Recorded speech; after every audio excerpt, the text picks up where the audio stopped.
Jesus' name is to be confessed by all creation. Prove me wrong. If Jesus isn't God, then why does the Bible say that every knee will bow to him and every tongue will confess his name? In Philippians 2:10-11, it says that at the name of Jesus, every knee will bow, in heaven, on earth, and under the earth. But the Old Testament says this is something only God deserves. Skeptics, can you explain this? The name above every name. The world had seen kings rise and fall. It had witnessed the power of emperors and conquerors.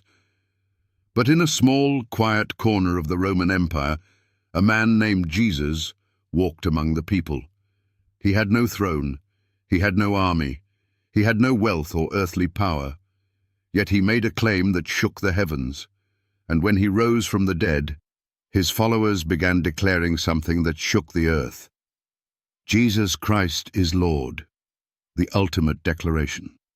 Years later, the Apostle Paul wrote words that stunned both Jews and Gentiles alike. At the name of Jesus, every knee should bow, in heaven, on earth, and under the earth, and every tongue confess that Jesus Christ is Lord. Philippians 2:10-11. This wasn't just respect. This wasn't just honor. This was absolute worship. But here's the problem for skeptics. The Old Testament says that worship belongs only to God, who alone deserves worship. The scriptures are clear. Only God is to be worshipped. I am the Lord. That is my name. I will not give my glory to another. Isaiah 42:8. To me every knee shall bow, and every tongue shall swear allegiance. Isaiah 45:23. You shall worship the Lord your God, and him only shall you serve. Deuteronomy 6:13. Yet Paul says Jesus will receive this same worship. How is this possible if Jesus is not God, the confession that changes everything? One day Jesus and his disciples walked through Caesarea Philippi. He turned and asked them a question. Who do people say that I am? The disciples answered, Some say John the Baptist, others say Elijah, and some say one of the prophets. Then Jesus asked, But who do you say that I am?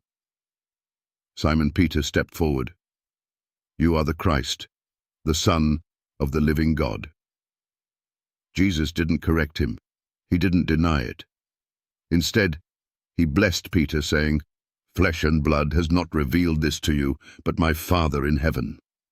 The proof of his authority. Throughout his life, Jesus demonstrated divine power. He calmed the raging sea with a word. He healed the sick with a touch. He forgave sins, something only God can do. He raised the dead, and he himself rose from the grave. After his resurrection, he appeared to Thomas, the disciple who doubted. When Thomas saw Jesus alive, he fell to his knees and confessed, My Lord and my God. John 20:28. And Jesus did not correct him, because it was true. The challenge to skeptics. Here's the challenge. If Jesus isn't God, explain this. The Old Testament says, To me every knee shall bow and every tongue confess. Isaiah 45:23.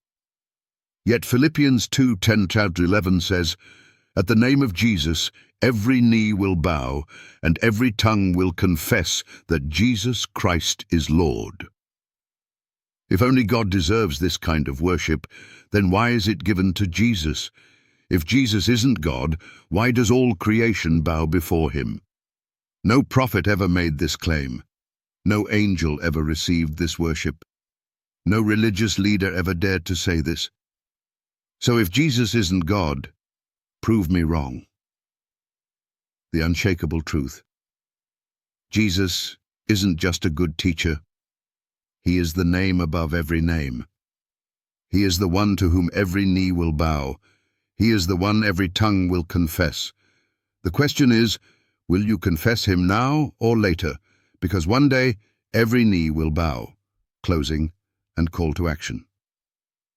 The question is, do you believe it? If you believe Jesus is God, Type "Jesus is Lord" in the comments. If you don't, explain this passage. For more powerful Bible truths, like, subscribe, and share this with someone who needs to hear it. Jesus is Lord. Will you bow before him today? Jesus is the only way to the Father. Prove me wrong.